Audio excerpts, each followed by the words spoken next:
All right, we've just opened the doors to the Zoom room for today's event, a new era of Palestinian unity. We're going to give it just about 30 seconds for people to join us. So if you see us standing here silently, that doesn't mean you're in the wrong place. We're just going to wait till a few more people join us in the room, and then we'll get started.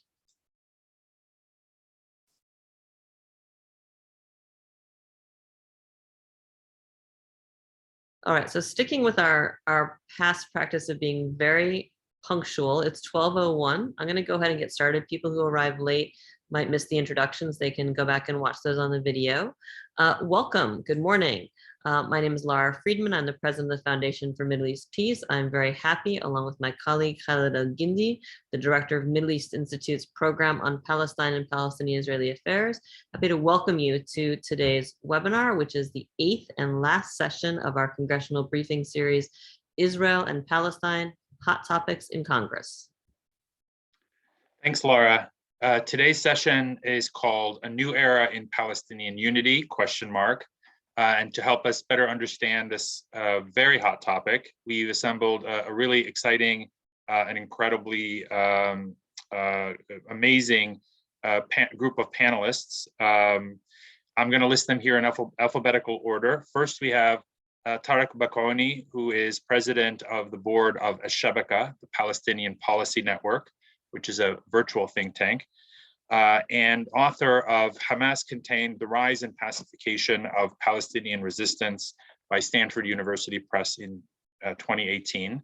Next, we have Yara Hawari, who is also at Al-Shabaka as a senior analyst and also an honorary research fellow at the University of Exeter. Third, we have Lana Tatour, who is a lecturer in development at the School of Social Sciences at the University of New South Wales in Sydney, Australia. So you can read our panelists' full bios on the MEI and FMEP websites. Our colleagues are putting links into the chat box right now with that. Also, watch the chat box for their Twitter handles and links to articles and other resources relevant to today's discussion. And if you miss anything in the chat box, don't worry. These materials will be posted on the web page for this series. So the format for the session, like all the other sessions, is a moderated Q&A that's going to be led by myself and Khaled. We have some basic questions to get things started. We very much want your questions. If you have questions, put them in the Q&A box, not the chat box. And of course, if you have any issues, you can put those in the chat box, and the people behind the scenes who are brilliantly making this happen will make sure that those are taken care of. So with that, let's begin. Great. So it's no secret that Palestinians today are deeply fragmented, politically and geographically, certainly, but also socially and spatially. There is, of course, the classic division between Palestinians on the outside, Palestinians in the diaspora, and those inside the homeland, whether it is in Israel as citizens of Israel or in the occupied territories. Yet another division of Palestinians in a demographic and political sense. Even within the occupied territories of the West Bank, Gaza, and East Jerusalem, Palestinians in these areas live under distinct legal, administrative, and political regimes. Then, of course, we have the political geographic split between Hamas in Gaza and the Fatah-dominated Palestinian Authority in the West Bank. Part of this fragmentation is a result of deliberate Israeli policy, the classic divide and conquer approach adopted by all colonial powers. Part of it is also self-inflicted. Hamas and Fatah have their own bitter rivalry going back to the 1990s, and could, at least theoretically, choose to prioritize the national interest over their partisan or parochial needs, but choose not to. While attempts to reach an accommodation between Fatah and Hamas at the political level have repeatedly failed, most recently the reconciliation agreement signed in late 2020 that were supposed to produce elections last year, in the spring and summer of last year. Palestinian grassroots activists and civil society are increasingly focused on challenging that fragmentation, both in terms of connections across the Green Line, the 1967 border, and grassroots engagement and connections around the world. We saw signs of this last May when, in the midst of the Gaza war that was triggered by the unrest surrounding pending evictions of several Palestinian families from their homes in the Sheikh Jarrah neighborhood of East Jerusalem, we saw an unprecedented mobilization, not just of Palestinians in the occupied territories, but also of Palestinian citizens in Israel in places like Lid, Akka, and other so-called mixed cities. A moment that Palestinians on both sides of the Green Line have dubbed the Unity Intifada. So thanks, Khaled, for that great scene setter. So Yara, we want to start with you, and we want to set the scene even further. So if you could talk about what happened last May, which Khaled has referenced, and how was it different from previous mobilizations that we've seen? What motivated Palestinians on both sides of the Green Line to come out at that time? And if you can characterize what the motivations were, and to the extent that these motivations were the same or different across the various divides that Khaled has already spelled out. Thanks for asking that an important question, Lara. In May 2021, what we saw was a collective Palestinian uprising against Israeli settler colonialism. We know Sheikh Jarrah was the spark of this uprising, Sheikh Jarrah being the Palestinian neighborhood in Jerusalem who continues to face imminent ethnic cleansing. And this small neighborhood attracted both, massive local participation in this uprising, but also massive international attention. And I think one of the reasons for this was because Sheikh Jarrah really encapsulates the Palestinian experience of decades of forced displacement, of land theft, of incarceration, of brutalization of Palestinian bodies. So in other words, I think, Palestinians all over colonized Palestine saw in Sheikh Jarrah their own experiences and rose up in shared struggle. And over the weeks that followed this initial spark, Palestinians across colonized Palestine took part in demonstrations, different types of resistance activities, including Palestinians in the 48 territories, the Palestinian citizens of Israel in cities like Haifa, and Jaffa, and Lid. And these protests across the board were met with very similar tactics of repression and violence from Israeli regime forces. There were also several days of protest at the Al-Aqsa Mosque compound, and these were also met with violent repression from the Israeli regime forces. But the worst violence that we saw, of course, was when Israel started the 10-day heavy bombardment of Gaza, which ultimately killed 250 Palestinians, including 66 children. Now, as Gaza was under attack, the grassroots mobilization continued. And I think one of the most important events that happened during this period was on May 18th, when Palestinians called for a general strike in arguably one of the biggest shows of collective unity in years, and that the strike was organized in response to the attacks on Gaza, but also the struggle on the streets of Jerusalem.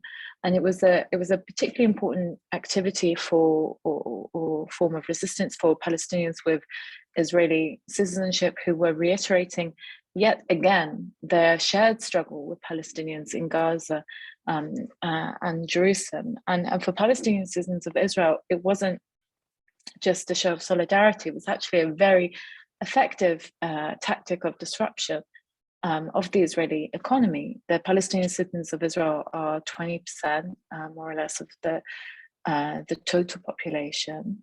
They constitute a massive part of the workforce. Just to give you an idea, 50% of pharmacists within the Israeli regime are Palestinian.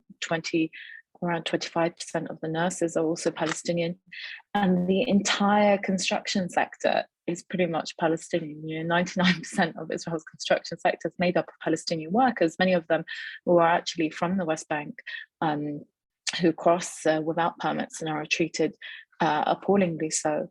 And so on that day of the general strike, the Israeli construction sector was completely put on hold.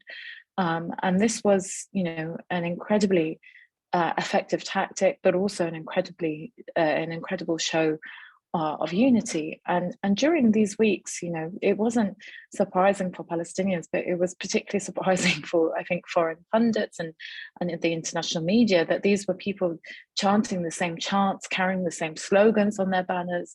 Palestinians in the media were sharing the same talking points. There was this expression of unity, that we are Palestinians, and that we are fighting one regime, even though its manifestations of oppression might be different in our different sort of fragments.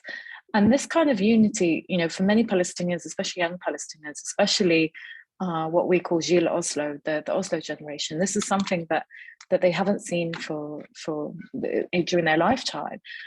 It was this, revived collective narrative that asserted that Palestine is from the river to the sea, and that our collective struggles in Sheikh Jarrah, in Gaza, in Lid, in Haifa, wherever Palestinians live under the oppressive Israeli settler colonial regime. And I think, the issue of fragmentation was center to this uprising. There was a very important document or statement that was released during the uprising called the Dignity and Hope Manifesto of the Unity Intifada. And if I have time, I'd just like to read it, and I'll end there, because I think it really encapsulates the spirit of this intifada. It said, "We are one people and one society throughout Palestine. Zionist mobs forcefully displaced most of our people, stole our homes and demolished our villages. Zionism was determined to tear apart those who remained in Palestine, isolate us in sectional geographic areas, and transform us into different and dispersed societies so that each group lives in a separate large prison. This is how Zionism controls us, disperses our political will, and prevents us from a united struggle against the racist settler colonial system throughout Palestine." And this, as the manifesto notes, has not happened, inevitably. It's not random, this fragmentation. It's a deliberate policy of divide and conquer implemented by the Israeli regime. And that's why I think the Unity Intifada of May 2021 was so significant, because it really pushed the boundaries of what it means, of what is possible, and what it means to be Palestinian. Thank you, Yara. Tareq, I wanted to turn to you and ask you, I'm curious to hear your thoughts on the events of last May, but also, over the last 11 years or so, we've seen a number of different Palestinian protest movements kind of emerge and then quickly fizzle out. We had the 2011 protests in the wake of the Arab Spring, demanding an end to the political division. We saw cost of living protests in 2012. We've seen on and off protests in Jerusalem of various kinds and various moments, including most recently in Sheikh Jarrah. There was the Great March of Return in Gaza. And then most recently, the protests sparked last year by the murder of Nizar Banat, a political dissident who was killed by Palestinian Authority security forces. So is the Unity Intifada part of this pattern of kind of this momentary eruption that quickly fizzles out? Does it have more, is it gaining more traction? And if so, how? How are people building on this manifesto that Yara quoted for us? And is this kind of the wave of the future? Is this going to reshape the Palestinian national movement, which, up until now has been focused on the occupied territories almost exclusively? Thank you, Khaled and Lara, for having me, and thank you, Yara, for your opening statement and for setting the scene for us. It's wonderful to follow from that opening, because I'm in agreement with everything that Yara has said, and now I can build on that a bit more.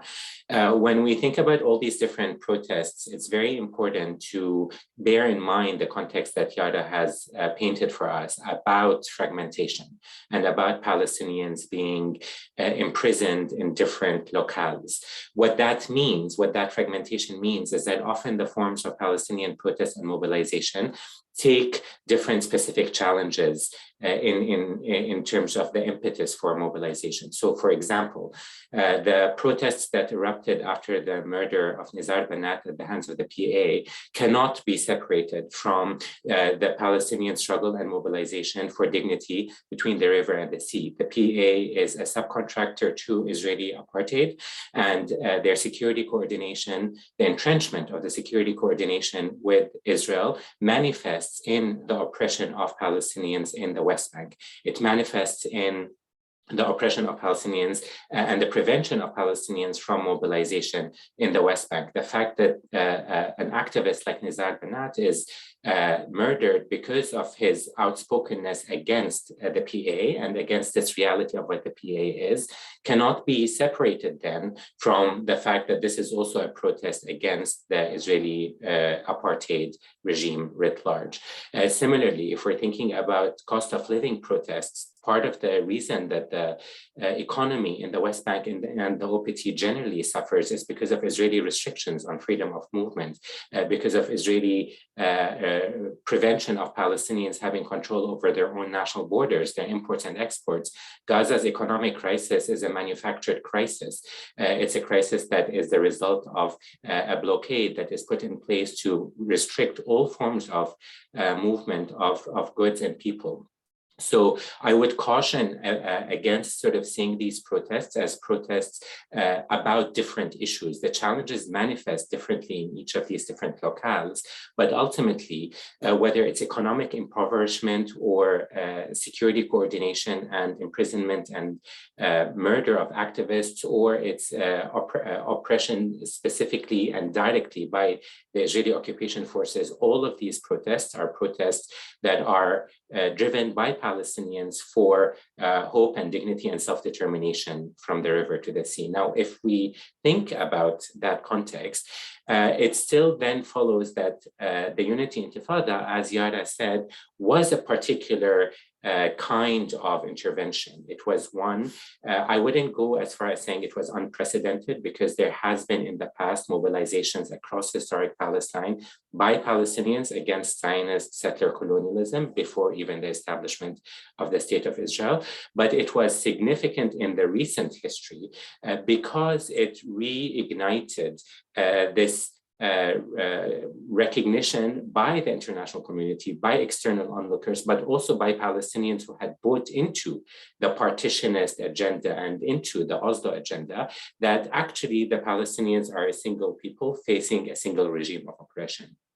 And that moment in which the Unity Intifada erupted, for me, and I'll come to your question about, well, where are we going from here? But for me, the biggest success of the Unity Intifada is that intervention in the consciousness of Palestinians and in the consciousness of people engaging in the quest for Palestinian rights, that we are moving out of a 3-decade process in which, for all the reasons that we can talk about historically, we've come, and many have come to see Israel-Palestine as something that can be partitioned between two states, to a more honest recognition that Palestinians are facing a settler colonial movement in the entirety of their land.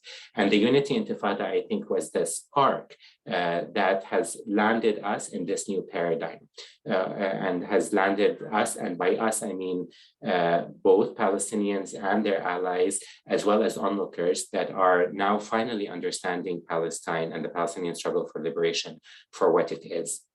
Now, where do we go from here is a big question, and I think it's very important. I think that we're in a moment of transition. Yara talked about the Gil Oslo, and I think that Oslo generation obviously still exists. And I think we also exist in an international community that's invested in the status quo, being Israeli domination under the rubric of a two-state solution eventually being achieved. The Palestinian leadership, official leadership, unfortunately is also invested in that status quo. So there's a lot of effort to maintain the idea that we should exist in a partition paradigm, that the land of historic Palestine must one day be partitioned. And we saw that past or after the Unity Intifada, a huge effort was put forward in trying to put that eruption back into its box, whether it's the massive waves of arrest of Palestinians in 48 in Israel, or the assassination of Nizar Banat and the imprisonment of activists in the West Bank. So a lot of effort is going into maintaining us in that partitionist paradigm. But where we go from here, I think, is more and more mobilization and convergence towards the reality, which is that we are in a non-partition reality, in a one-state reality, and Palestinians are demanding their rights in a decolonized Palestine from the river to the sea. I think we'll see more eruptions and mobilization by Palestinians and by their allies internationally as they move the struggle in this direction. Thank you, Tareq, and thank you, Yara. Lana, I want to come to you and ask you a similar question, but more focusing on the Palestinian citizens of Israel side of it. So, what made the word unity in Unity Intifada really, I think, is a reflection of people saying, wow, both sides of the green line. And you've written about this sort of reawakening, I think is the word, of national consciousness of Palestinian citizens of Israel. Can you break this down for us more? And why is this significant? Why now?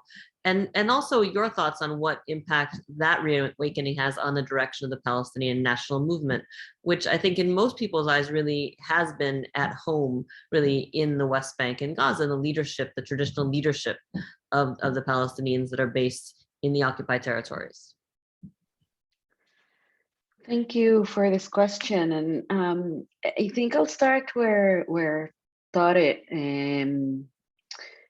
alluded, which is this is not new, right? The rising political national consciousness among Palestinians, and certainly also among what is known as Palestinian citizens of Israel, 48 Palestinians.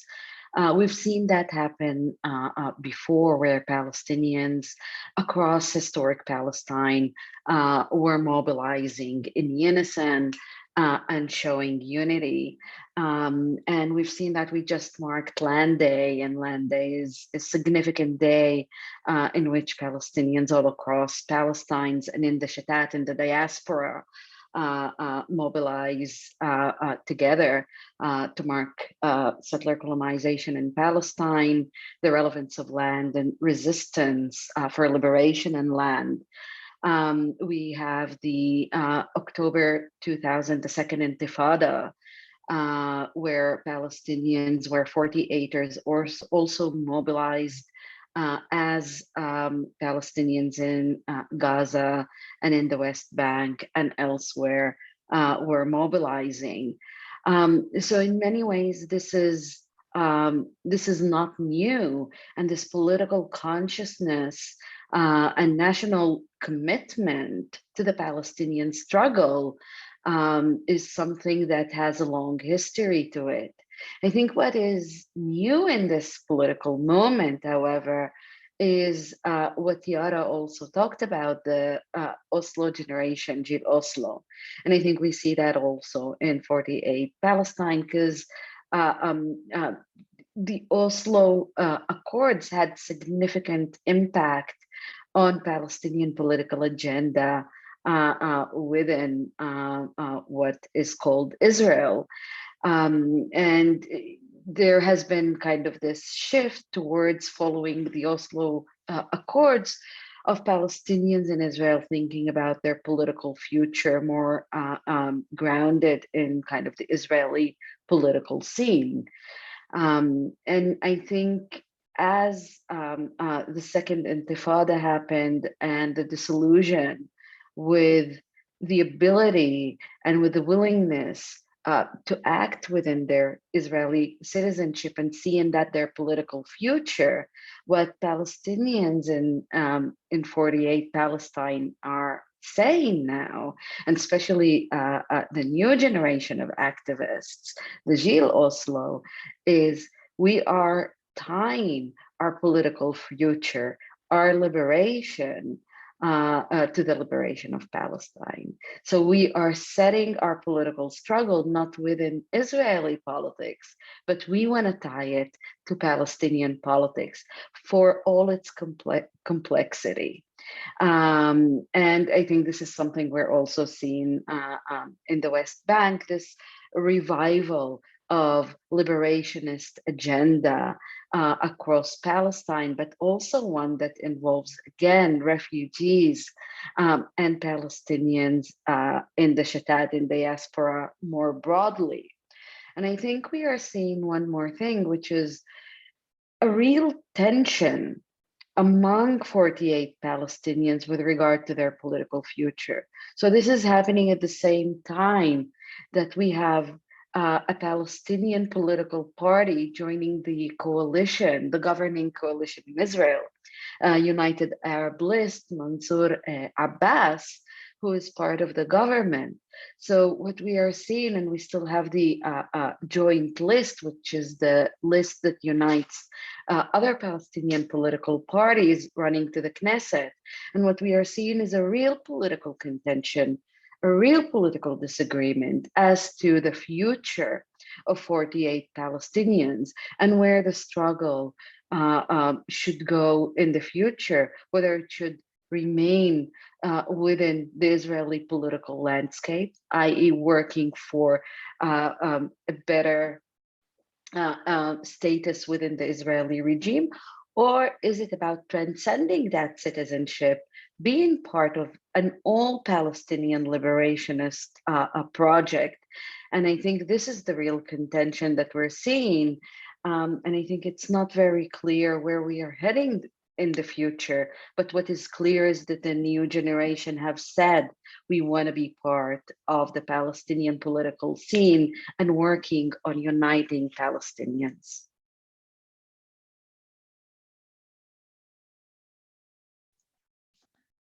Thanks, Lana. If I could, I'd like to stay with you for a moment. So some of these past protests that we discussed were, in some cases, they're directed at the Palestinian Authority. Other cases, they're directed at the Israeli occupation, and we've seen a kind of, sometimes sometimes it's both. One sort of bleeds into the other. So, sometimes it looks kind of like a Palestinian spring, and other times it looks like it's the third Intifada. And I think this is, is this a reflection of this kind of fragmentation? What is the relationship between anti-PA protests on one hand and the broader struggle against Israeli occupation? And also in terms of overcoming this fragmentation, do you see, does the sequence matter in terms of who the target is first? For example, do Palestinians have to first address their internal dysfunction? Or can they challenge the occupation and their political leadership at the same time? And if so, how would that work? Thank you. That's really an important question. I think, as Tareq said before, it's really important to recognize what is the function of the formal political leadership, especially the PA. And I think there is a consensus among Palestinian activists, among Palestinians generally, that they're an agent of Israeli settler colonization, that they are helping sustain occupation and oppression and domination and the dispossession of Palestinians. So the consensus is they are an obstacle to Palestinian liberation. There is no way around it. This is in relation to the PA. And I think all across Palestine, we are seeing some kind of disillusion with formal political leadership, even in Gaza, where it's a bit more complicated with Hamas, where it's kind of dual. There is also a commitment to Hamas, but at the same time, also frustration with Hamas. And I think going to, again, 48 Palestinians who are citizens of Israel, if there's one thing that the last 14, 15 years have shown, and certainly the Unity Intifada, is the really big gap between the formal political leadership that is running to the Knesset, is part of the Knesset, and activists on the ground. And what we are seeing is really civil society mobilization that is putting an alternative to the formal political leadership. And this is significant. Whether Palestinians prioritize who to fight, I don't think Palestinians have the luxury to prioritize. They're facing these two types of oppressive, and I'm not equalizing between them, but they're facing also internal oppression by leadership that has a direction that is not matching what the people want. And this is all across Palestine. And they're also facing brutal settler colonization, and the political leadership is an obstacle to the resistance. So this is why sometimes it looked like an Arab Spring, an Arab uprising, and sometimes it looked like an anti-colonial resistance, because in the case of Palestine, both of them are tied. There is no anti-colonial resistance without challenging and without resisting, for example, the Palestinian Authority. And Palestinians, unfortunately, and it is a testament to the kind of political crisis that we are facing, have to fight two fronts at this particular political moment. And they are doing so. I think one of the main questions is whether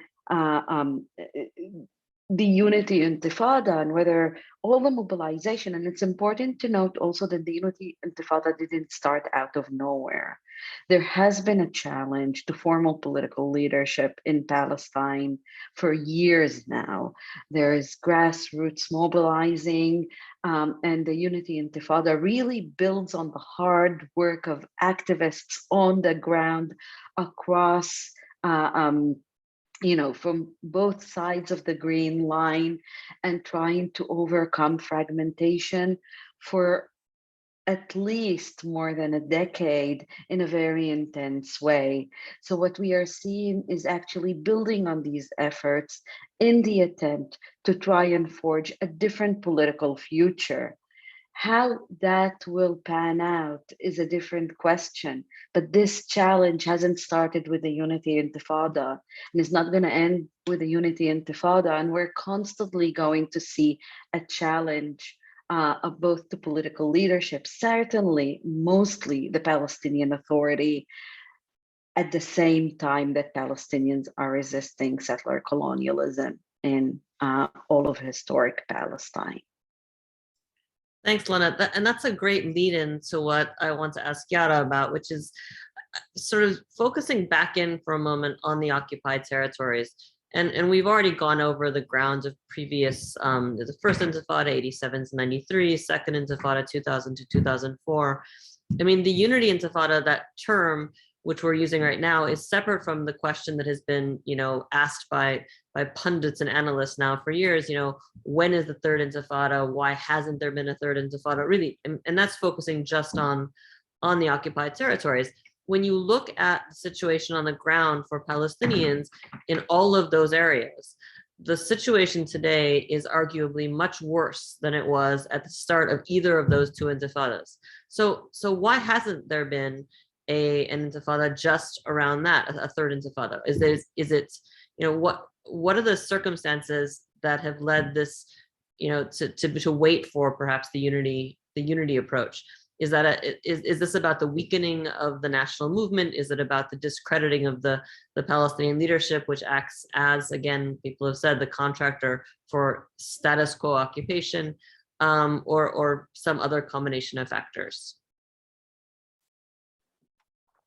I think it's useful here maybe for us to define what we mean when we're talking about an intifada. What is an intifada? An Arabic intifada means an uprising, and this uprising, from my understanding, should be a collective one, an organized one, not sort of random actions taken by individuals. And so for me, that's why last May, did fall under that category of an intifada. It was collective. Okay, it was smaller scale than perhaps the other intifadas, but it was a collective one across colonized Palestine, and it was organized. It wasn't just, as Lana mentioned, this didn't just happen randomly out of nowhere. This was as a result of years, if not decades, of organizing and trying to rebuild what the Oslo framework has so successfully destroyed, and that's a feeling of community, a feeling of shared struggle.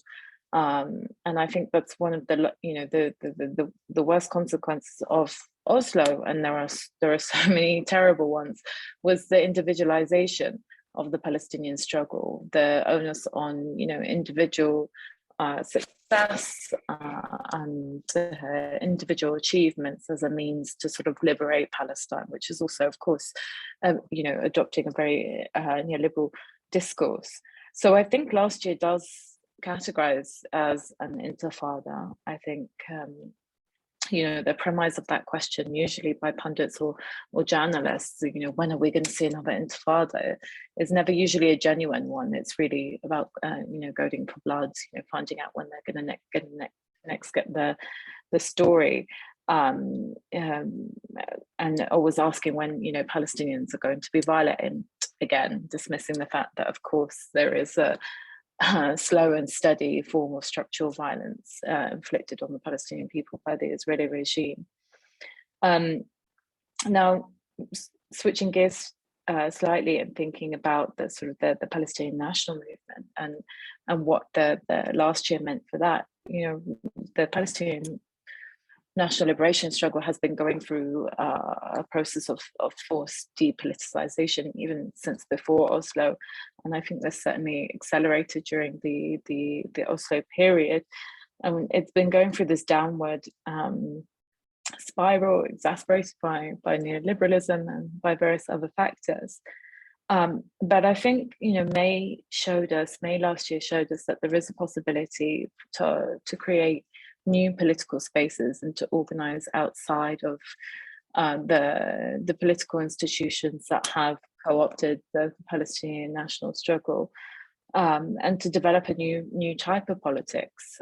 Certainly for me, May gave me a lot of hope in our people, that we can collectively organize, that we can once again be a community that cares about each other.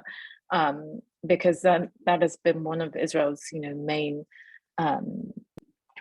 goals, is to destroy Palestinian society from within, to disrupt us as a community, not just geographically, but in terms of care.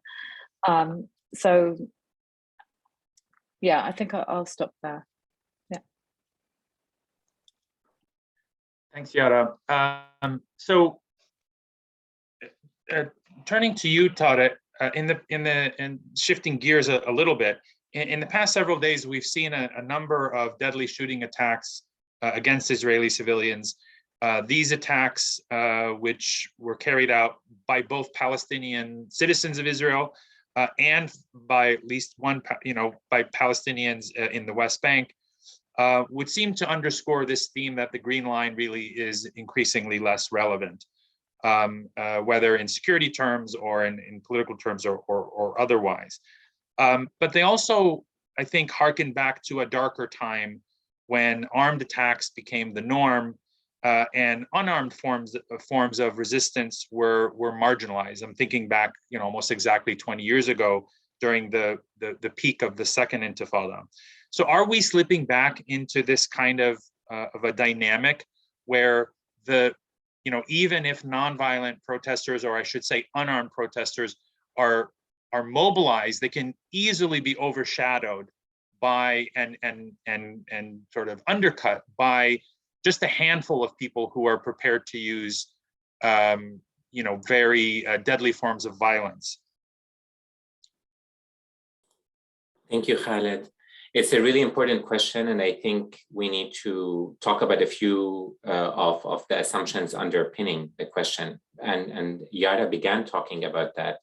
The idea that the past 20 years have somehow been peaceful years, or that there's been no violence, is not a fair representation of what's been happening on the ground.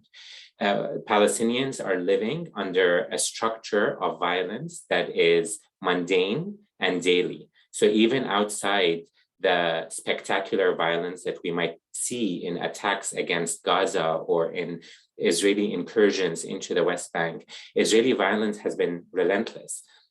Daily, there are headlines of Palestinian children being killed, of Palestinians being shot, of Palestinians being brutalized. So when we think about the attacks that just happened, these are not attacks that somehow rupture peaceful reality that exists in Palestine. These are attacks that are actually a continuation or a response to a structure of violence that has been cruel towards Palestinians since its inception in 1948. So it's important to contextualize what these armed attacks are. And it's also important to think about what this green line is. The idea that the green line has acted as a separation is also a false assumption. The green line has never separated or partitioned the occupied territories from Israel. Israeli settlers and Israeli citizens move across the green line daily. The green line is porous, and for them, it is non-existent. So their movement into the occupied territories happens during their daily commute for work, or to go shopping, or to go on tourist attractions and hikes. The green line has only been a barrier for Palestinians who are restricted from movement into the other direction. And even that, for more than a decade now, the green line has been porous for Palestinians. Many Palestinians go into 48, into Israel without the permits that are required, which suggests that the idea that the green line and the barrier is put in place for security is nonsensical. It's actually put in place for demographic engineering to maintain a Jewish majority state in 48, while Israel controls the entirety of the territories from the river to the sea. So in that context, when we then sort of understand that we are living in a very, as Palestinians, under a very violent regime, daily, and that regime is daily also trying to restrict our freedom of movement, one must be surprised that there aren't more attacks against Israelis in 48, regardless of what one thinks about the moral or ethical or even strategic reality of these attacks. The fact is that this is a violent regime that's very violently oppressed Palestinians, and that resistance to that oppression is a legal right and a legal duty. But then what does that mean for what you talked about, which is that unarmed or peaceful resistance gets marginalized? And this is also something that we need to understand. This peaceful resistance is marginalized by design. You're sitting in the US where there are active legislation being put forward in order to silence all forms of peaceful resistance, including sanctions, including boycotts, including any form of organizing for Palestinian rights, at exactly the same time that the US is also actively putting forward sanctions against Russia for what it views as an illegal occupation of the Ukraine. And so the fact that Palestinians, as Yara said, are broken down away from collective mobilization into individuals and away from peaceful protests into other forms of protest is an outcome of measures that Israel is taking and its allies are taking to restrict all forms of protest or resistance that are peaceful. So I think we need to understand these attacks that are happening against Israeli Jewish citizens within that context. Thank you. I think that's a hugely important clarification. And I mean, especially right now for folks who are watching the sort of cycle in the news, which talks about a surge in violence or an escalation, it is striking the extent to which it is seen as once the violence is present in the lives of Israeli citizens, then there's violence. And when it is not present in the lives of Israeli citizens, it's considered quiet and peaceful and not worthy of headlines. That that paradigm is one of the causes of the problems we have today. Tara, I wanna stick with you here and sort of take a step back, sort of big picture view, and it covers a lot of what we've already talked about, but sort of pulling it together. It seems like there's 3 different national programs. I want to put quote unquote national programs for the Palestinians right now being pursued simultaneously at different levels. And one is the officialdom, PAPLO, which is about negotiations and security cooperation, other cooperation with Israel, and steadfast commitment to the 2-state framework and all of that. The second one is what you see with Hamas and selective, armed resistance, terrorism, whatever you want to call the different things. I will say that I think shooting rockets into civilian areas unguided is terrorism. But that is another level of I think, frame for Palestinians in the minds of Palestinians is a national program. And the third is the civil society, which is BDS. It is all different kinds of ad hoc mobilizations like we're seeing in Jerusalem and Gaza and actually around the world. But are any of these part of a coherent national strategy? Is there any, what is the ability of people to organize, to pull these threads together, to prioritize one thread over another? It doesn't seem like the PAPLO thread has all that much credibility, but it is the one that certainly gets the most prestige. And how important is it that there be a national strategy for overcoming the current fragmentation? And how would that come about? Who would be in charge for overseeing it and sort of catalyzing it? Thank you, Lara. It's a very important question. Now, the PLO, which is the sole official representative of the Palestinian people, is arguably the body that historically was meant to represent all of the Palestinian people in their entirety and to put forward a national liberation strategy that brings in factions outside all the political factions that are working in the Palestinian space. Over the course of 3 decades of peacemaking, specifically the Oslo period, the PLO has been completely subsumed into the Palestinian Authority. And we've already talked about the role the Palestinian Authority plays. It's not a political leadership that's committed to liberation. It's a political leadership that is committed to maintaining the status quo. In that transformation over the past 3 decades, there has been the demise of any kind of institutional national body that is able to speak on behalf of all the Palestinians and to represent all the Palestinians. So the outcome is the reality that you just described, which is that there are different factions and different political leaderships with different ambitions and agendas being put forward. Now, I think we're, as I said at the beginning, transitioning out of these 3 decades. We're transitioning into the next period of whatever form or phase the Palestinian struggle for liberation will take. In some ways, it's actually a return to a period, to a historic period of that was held on too tightly by the Palestinian leadership, by the PLO, which is that historic Palestine cannot be divided and that we need to work and function as an anti-colonial movement for a decolonized Palestine from the river to the sea. In some ways, the Palestinians are moving back to that discourse and back to that language, except that obviously we're not living in the 70s and 80s anymore. So the big challenge is how do we think about decolonization in the 21st century? And what does dismantling Israeli apartheid mean today as versus in the 70s and 80s? So I think the task for Palestinians is immense. And at the moment, I don't think that there is a single national vision that is bringing all of these different factions and different powers and different centers of gravity together.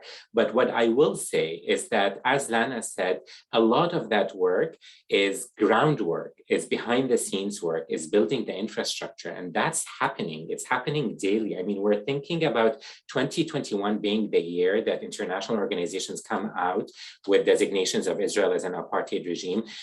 Palestinian advocacy on this started in the early 2000s, and Palestinians have designated Israel as an apartheid state in the 60s, before the occupation had even begun.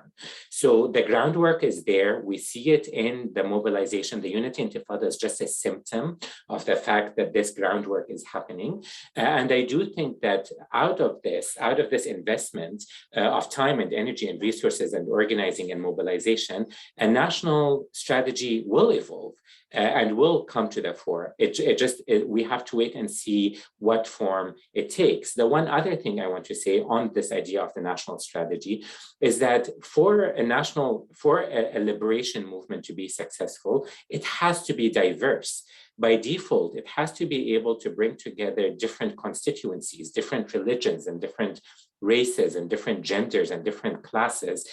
All of the different constituencies must mobilize together around a single vision of liberation. So the fact that there are diverse political agendas or ideologies in its own right is not a bad thing. I think every liberation movement has to be diverse. It's just being able to create that thread or that narrative after we move out of this Oslo paradigm to understanding what that vision of liberation actually looks like. Thanks, Tareq. That's a perfect segue to my next question, which I wanted to put to Lana. But before I do, just a quick clarification for our audience members who may not be familiar with the terminology. References to 48 Palestinians and 1948 Palestinians is a reference to Palestinian citizens of Israel as distinct from 1967 Palestinians in the occupied territory. So I just wanted to clarify that for audience members who may not be familiar with the terms. So Lana, closely related to the question of a national strategy is the issue of political leadership. Grassroots activism is one thing, but at least from my standpoint, if the Arab Spring taught us anything at all, it's that popular mobilization alone is not enough to bring about real political change, and that you need some form of coherent political leadership, both as Tareq pointed out in kind of ideological terms. People need to be able to articulate clearly the aims and goals and vision of the national movement, but also coherence in organizational terms, right? I mean, this was something that was particularly prominent in the first Intifada. So how do you bring about, if we have this break between Palestinian civil society and ordinary Palestinians on one hand, and their political leaders, whether we're talking about the PA or Hamas, how do we bring about this kind of defragmentation, or how do we connect the grassroots mobilization to the political, and how do you bring about that kind of unified political leadership?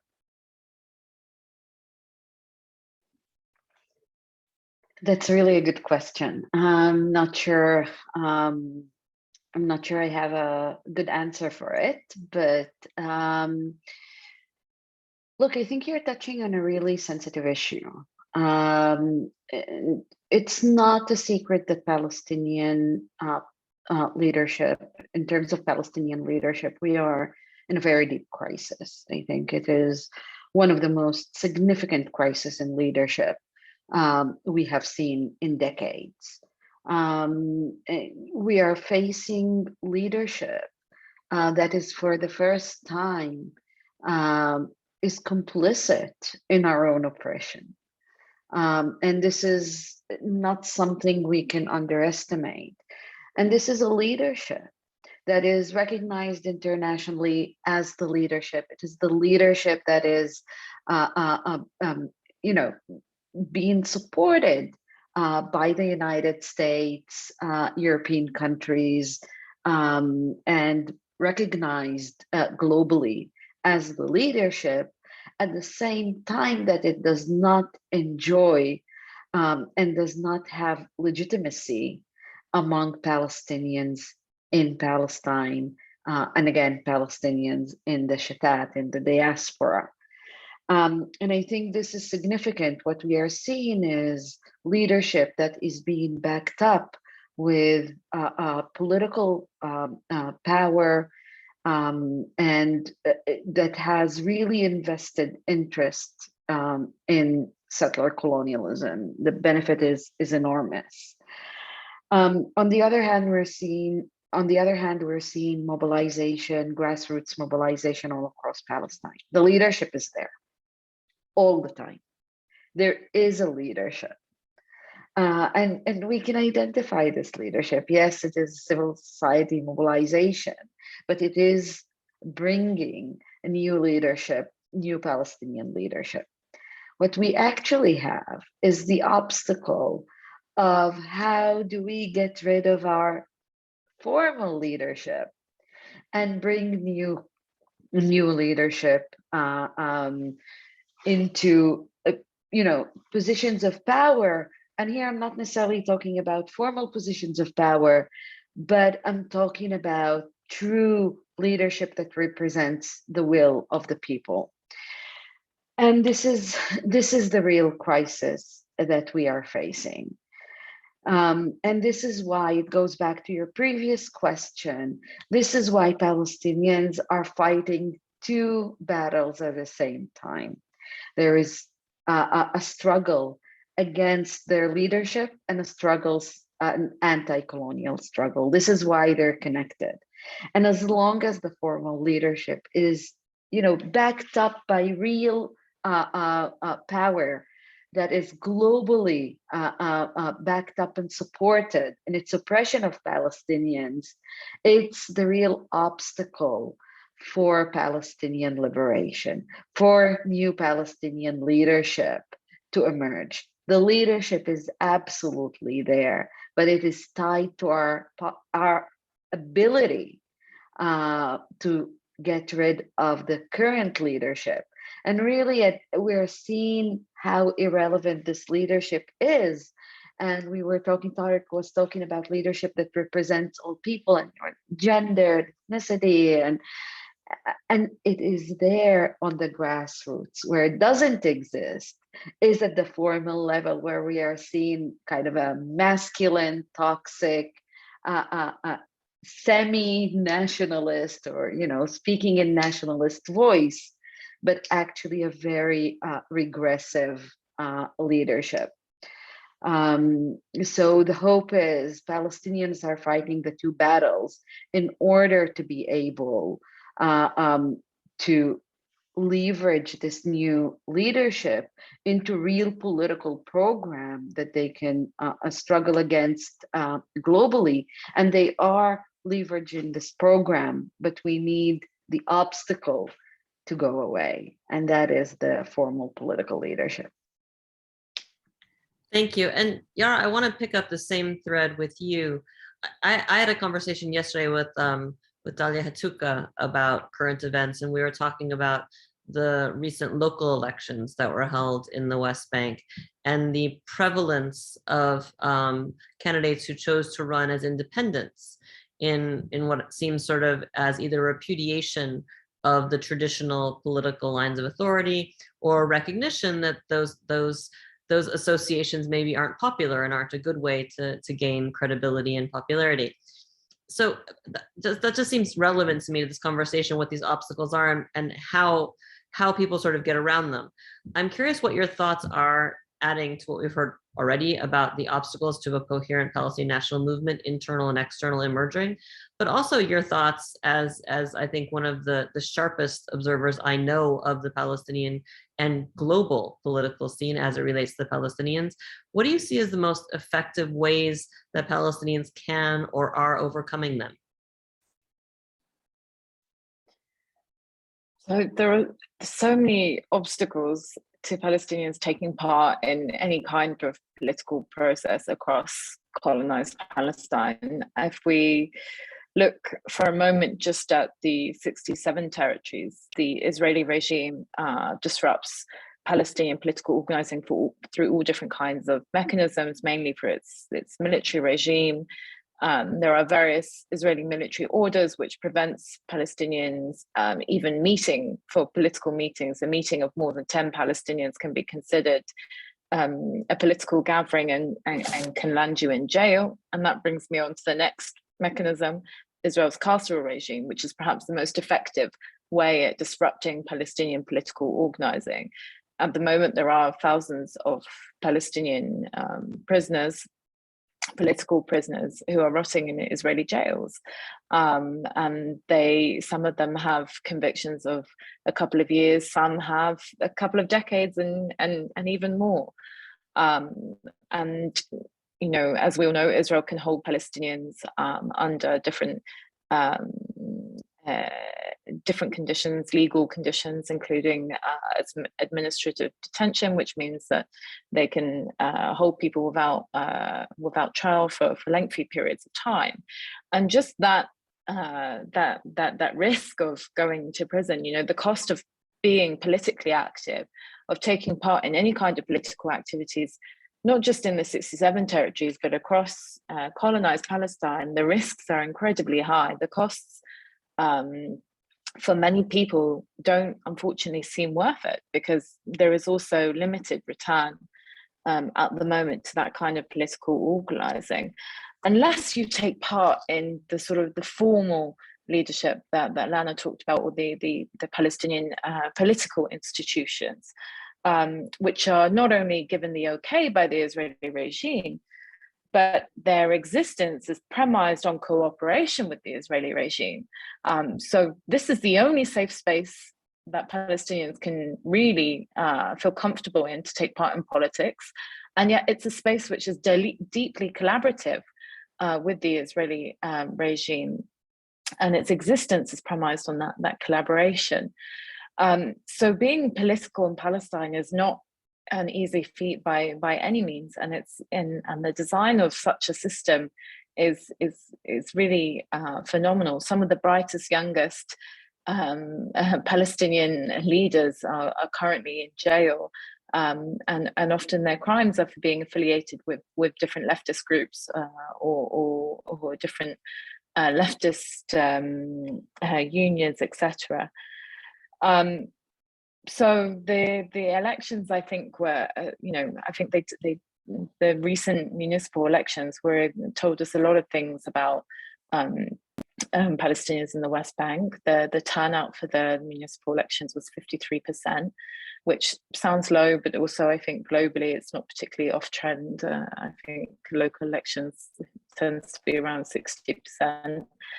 But this, I'm glad you mentioned the fact that many people ran under independent lists. I think it tells us several things. I think one of the things it tells us is that Palestinians are finding creative ways to be politically active. We know that certain affiliations can land you in jail. If you run on a list of a leftist party, you could easily the next day find yourself in jail. And indeed, the Israeli regime did arrest candidates from lists, including the mayor of Al-Bire. He was elected and he won whilst he was in jail. So that was one way in which Palestinians sort of bypassed that risk. But also, of course, there is a fatigue of political parties in the West Bank, increasingly so. And I think the existence of those independent lists explains, or rather reflects that fatigue. So there are many ways that Palestinians are trying to overcome these obstacles, and of course many Palestinians are also willing to take those risks, just to be politically active. But I think the key point is that the current Palestinian institutional systems don't allow for any kind of serious challenge to the Israeli regime, because their existence is premised on Israel's existence. Thanks, Yara. Tareq, I want to come to you and ask about the internal Palestinian political situation. As we all know, Palestinians have had this split between Hamas and Fatah since 2007, since Hamas took control of the Gaza Strip and the PA operates in parts of the West Bank. At the same time, we've seen in the last decade or so about a dozen different reconciliation agreements, most of, none of which have really been fully implemented. The most recent one being in September 2020, following the Arab normalization deals. For better or worse, Hamas and Fatah are still the dominant political forces in Palestine. We haven't seen, even the smaller parties have sort of waned in their significance, and we haven't seen, the emergence of a credible third party. How important is reconciliation between these two warring Palestinian factions? Is it a necessary component of kind of putting the Palestinian polity back together, or is it simply time to bypass both of them and move on? I think the answer to the question is both.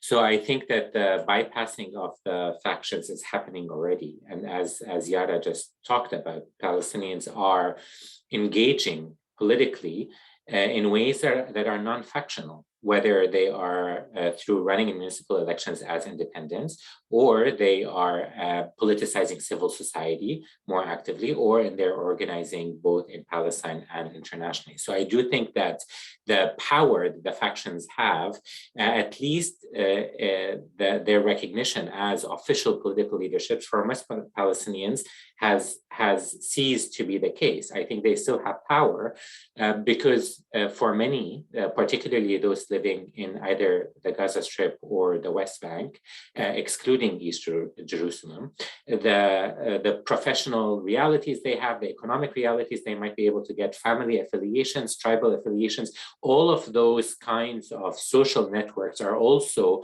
informed by their political factional affiliation.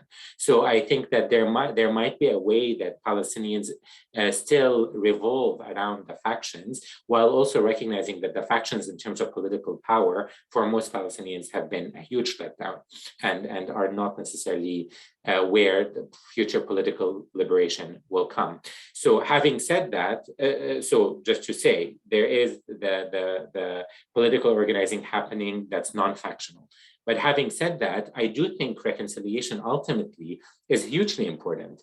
Back to the point that I closed my last intervention in, which is that for a national liberation movement to succeed, it has to bring together all the different political powers. It has to bring together all the different facets of the people seeking liberation. So there has to be an inclusion in that liberation structure of all the factions, including, I imagine, Hamas and Fatah ultimately.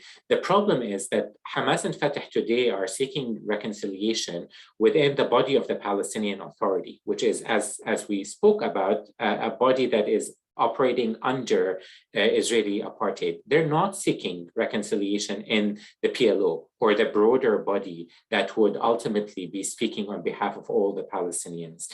Fatah is approaching all reconciliation agreements as a zero-sum game, which is essentially that they would want Hamas's acquiescence to their political agenda. And by the way, that agenda, Fatah's agenda, is one that's supported by the international community and by the quartet, that Hamas can never be a part of the PLO.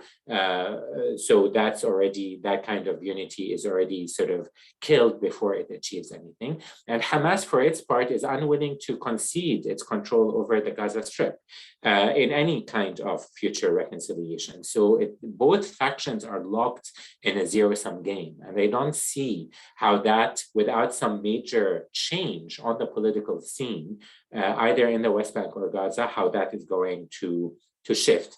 You may be aware that reconciliation talks were started again this January in Algeria, and that might be that might create a different dynamic between the factions, but I'm quite pessimistic. I think that they're still locked in their respective positions. So I think that ultimately reconciliation is hugely important, but in the meantime, I think political organizing is happening, as Yara said, despite these factions. Thank you, Tareq. And Yara, I want to come back to you and pick up on that same thread. And just looking back at the history of the PLO, and especially in the 70s and the 80s, I mean, it's really a remarkable feat that was accomplished there. Palestinians were able to forge a unitary political structure. And they were able to do this while the PLO was not democratic and was lacking in sovereignty or territorial base. And yet it was viewed as, and it was genuinely inclusive and representative. So, and by the way, this is something that other movements in exile, like the Syrian and Libyan opposition movements, have failed to do. So that's clearly not the case for the PLO today. So in terms of remedying that, what is needed to reestablish a genuinely inclusive and representative Palestinian leadership, one that is coherent? Is it really a matter of moving ahead with reconciliation and elections, which of course doesn't really deal with Palestinians who aren't in the territories? Are there deeper reforms that have to be enacted first within the PLO? And there's an entire controversy over how the PLO itself is functioning with Abbas as the leader. And is it a question of whether the PLO actually can even be salvaged, or whether the Palestinian movement is going to, in this era, be looking to somehow replace it? I think that's a really excellent question. I think it does require us to think about the PLO and what it looked like, and it's when it was first founded. It was founded in the late 60s, and when it was founded, it wasn't particularly a representative. There was a absence of refugees, absence of people from working class backgrounds, and of course, as always, very limited amount of female representation. And this was, a point of discontent at the time, especially among the youth and among students. And it led to a change. There was a consensus that was achieved, that was reached by guerrilla groups who had a significant popular and grassroots legitimacy. And there was essentially a political takeover that at the time was led by Yasser Arafat, who was elected as chairman in 1969. And this was supported by many other of the guerrilla groups at the time. Now, of course, we have to be careful not to romanticize this period, but I do think it would be fair to say that we did see at that moment political pluralism and attempts to incorporate not just guerrilla groups and various political parties, but also unions and other collectives.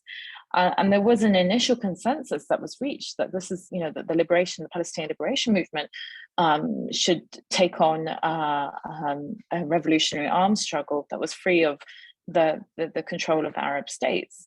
Now, over time, this collective consensus was weakened, especially because of Yasser Arafat's increasing authoritarianism, the way that he appointed representatives, and also because of the over-representation of diaspora elites in the PLO. Now, if we fast forward a little bit from that moment to the first Intifada period, we saw a different kind of leadership emerge. We saw a leadership emerge not from the PLO. The PLO was at the beginning left out of this collective organizing, but this was a leadership that emerged from the streets of Palestine. Unions, different student groups, collectives, political factions all formed this coalition called the Unified National Leadership of the Uprising. And decisions were made within this body, and they had a rotating leadership system. Now, of course, there were all kinds of problems within that system. But what it demonstrated is that there could be a form of revolutionary leadership and consensus achieved outside of the usual ideas about how leaderships come about through elections, etc. This uprising was centered on the notion of people's power. So it was a form of popular and revolutionary consensus. And I think it's important to think about that. And there's a reason that I mentioned those particular moments of collective consensus, because I think this is what a new Palestinian leadership should be based on, especially if we think in more nuanced ways about what democracy and leadership can be under occupation, under colonization. Do we really think that representative and democratic processes can happen when Israel arrests political actors from opposition parties it doesn't like, when the current Palestinian Authority assassinates political opponents it doesn't like? So I think it requires us to think about a different kind of legitimacy, not one that is necessarily based or comes from the election process, and we do have precedents of that kind of consensus building, albeit you know, with all the kind of issues that those processes face. And at this point, I don't think that the PLO can be salvaged, and I think it's a difficult thing for many Palestinians to conclude, because of course the PLO has such symbolic importance for Palestinians, especially for Palestinians in exile in the diaspora, where, you know, the PLO still remains that sort of connected, that sort of institution through which they connect to Palestine. You know, the PLO still has representatives across the world, and so it's a difficult thing to cut ties with. But I think it's important to realize that the PLO at the time served its purpose, and it did things that were, you know, for its time quite phenomenal, by creating a leadership in exile. But unfortunately, it's morphed into something that will never ever achieve Palestinian liberation, and so it will never, you know, achieve its namesake. And so for that reason, I think, you know, it's important that Palestinians think beyond the PLO and not waste energy. It's about, you know, reform and resalvaging something that can't be salvaged. Thanks, Yara. Lana, I want to come back to you, and you'll have to have the last word as we're approaching our, we're running out of time. So looking beyond the domestic arena, all liberation struggles in one form or another need external support to survive and to succeed. In the past, the Palestinians have traditionally relied on the overwhelming support, not just of Arab states who provided material and political as well as moral support, but also from the Arab publics. You know, it was very common for Palestinian leaders like Yasser Arafat to appeal directly to Arab publics when they felt that Arab governments weren't doing enough for the Palestinian issue. Today, the picture has changed. Obviously, we've seen a number of normalization agreements between Israel and various Arab states. Just recently, we had this unprecedented summit held in Israel, in which a number of Arab states participated. At the same time, we've seen solidarity movements for Palestinian rights grow in North America and Europe and other parts of the West. So are we seeing a kind of realignment where, you know, traditional Arab support is waning, but support from other constituencies, particularly in the West, is growing? What does that shift mean? Is it important that Palestinians do or don't have Arab support in going forward?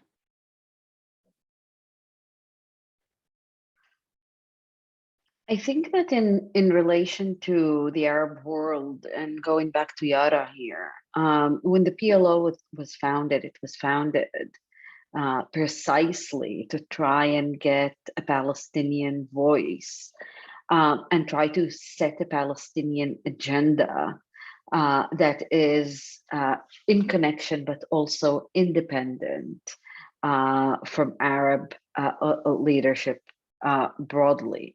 And the reason is that the relationship between Palestinians and the Arab world or Arab regimes have always been complex. It's not new. What we're seeing new is really the big normalization agreements that are happening are a massive change in the status quo.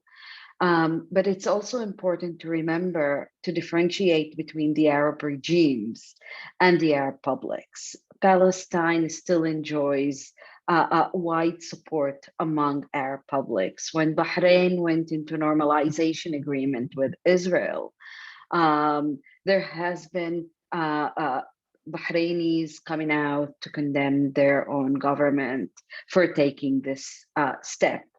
So I think Palestinians still enjoy that public support. What they don't enjoy is the support of Arab countries in terms of political leadership. And that is something that is also happening on the global stage more broadly.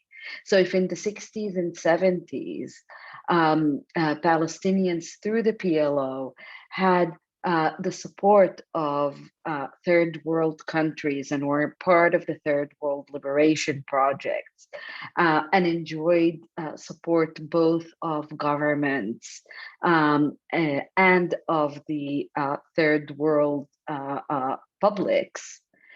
This is today what we are seeing is that Palestinians are mostly isolated at the level of formal political support and at the level of allies from different countries. We see a massive decrease in that type of support. But we are seeing an increase in civil society support for Palestinians. The global Palestine solidarity movement is growing significantly, not only in the Arab world and in the third world, but also in the West. And that is a massive change. And that again goes in line also with what Palestinians are facing within Palestine, in historic Palestine, where again, we have the tension between a grassroots civil society mobilization and between formal political leadership. So we are strong at the level of civil society mobilization, whether it is in historic Palestine and globally.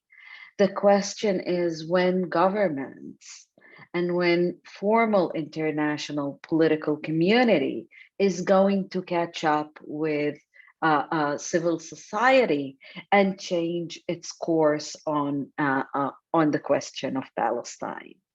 And this is the big challenge that we are facing as Palestinians for Palestinian liberation. But again, we are strong on the civil society, and that is posing a very significant challenge to the international community. And as Tareq said, the determination that Israel is an apartheid state by massive international organizations and the human rights community is only a testament as to how civil society can impact broader processes. So I wouldn't underestimate that power that we do wield. And I think eventually the international community at a more formal level will have to catch up with what civil society is demanding. Thank you, Lana. And that's actually a perfect place to end this. The series, this is the final installment of an 8-part series, which one of the main functions of that series has been to bring to an audience that maybe doesn't hear very often from Palestinian civil society, Palestinian, a different generation of intellectuals, people like yourself, to bring your voices to them. Which I think is part of exactly what you're talking about, really challenging the international community to think more broadly and make space for maybe different ideas and different voices. We hope that this series has contributed to making that space and giving a platform for what are, we believe, really important ideas and important voices, including all of yours. On behalf of the Middle East Institute and the Foundation for Middle East Peace, I want to thank our participants, Yara, Tareq, and Lana, and especially Lana, who I should say is joining us from the wee hours of tomorrow morning from Australia. Thank you so much for that. Thanks to everyone who joined us for this webinar, and especially those who submitted questions. We hope you enjoyed today's sessions. This does wrap up the briefing series. If you missed any of these sessions, or if you didn't miss them but want to access the video or resources from ones again that you've seen already, that's awesome. We encourage you to do so, and you can find all of that on the FMEP and MEI websites. And with that, we will end this session. Thank you very much. Thank you both. Thank you all.